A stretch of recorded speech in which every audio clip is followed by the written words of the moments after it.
number 4275363. Let's go to it straight. Here it is. It's a method of an apparatus for driving an ultrasonic transducer, including a phase lock loop and a sweep circuit. Okay, so let's try to take a look over the diagram.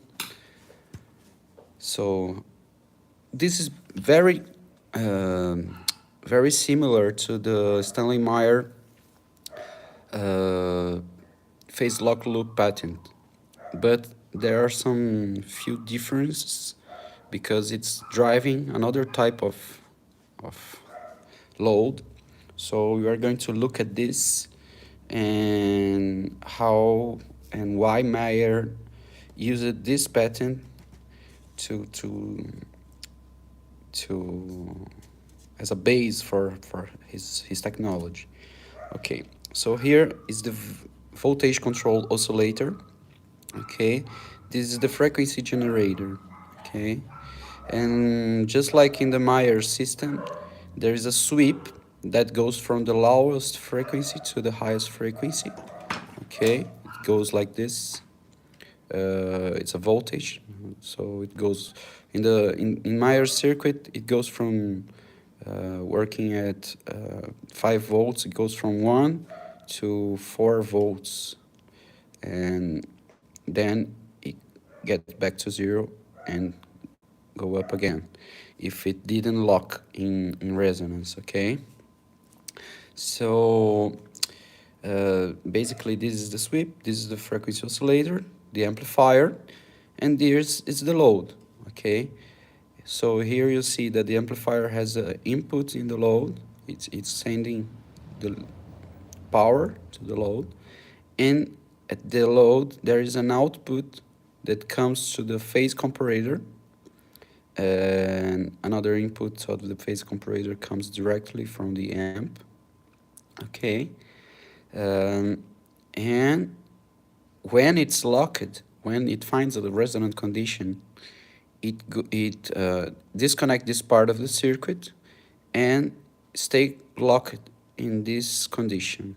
Okay, let's get to the next page.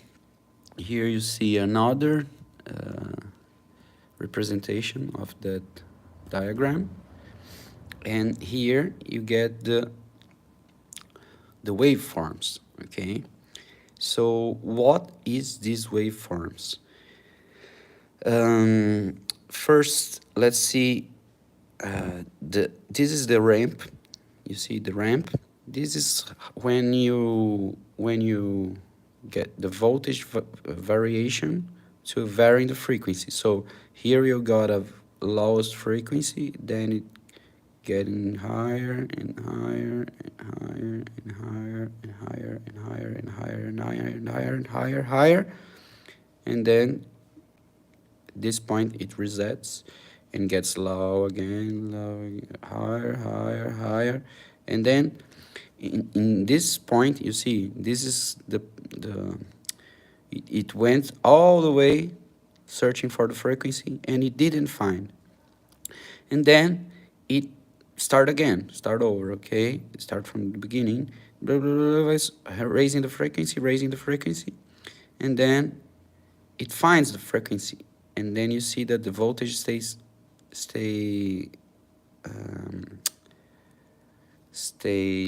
the same because it found the resonance. Here is the current. Okay, let's look in the other diagram so you can see what I'm talking about. This IT is the current sensing at this resistor. Okay, this is the main circuit. This is the amplifier, the transformer inputting energy in the circuit. This is the feedback transformer. As you can see, the load is fed by this center tap. Somehow it goes to the transducer and connected to the ground. And this take the feedback that goes to the phase comparator. But here you get the IT, that is the current sensing. And here there's also a choke in series with the system. But let's look back on the other diagram of the waveforms, okay?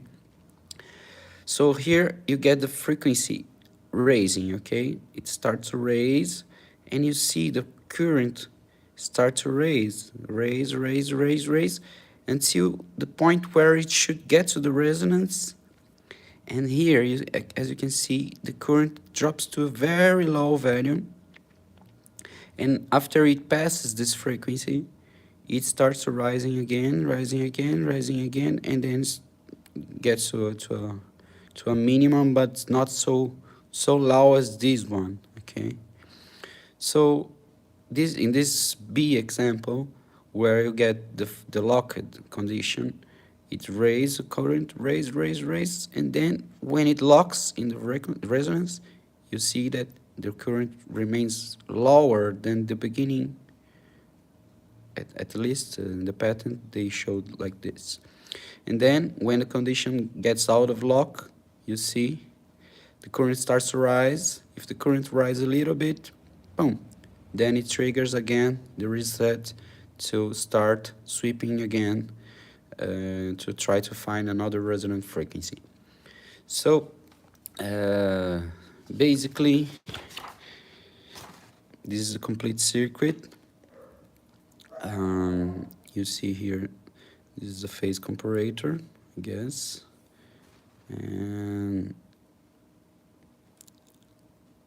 it takes a comparison between the signal and the current. So when the current gets up to a point, it triggers somehow to sweep again.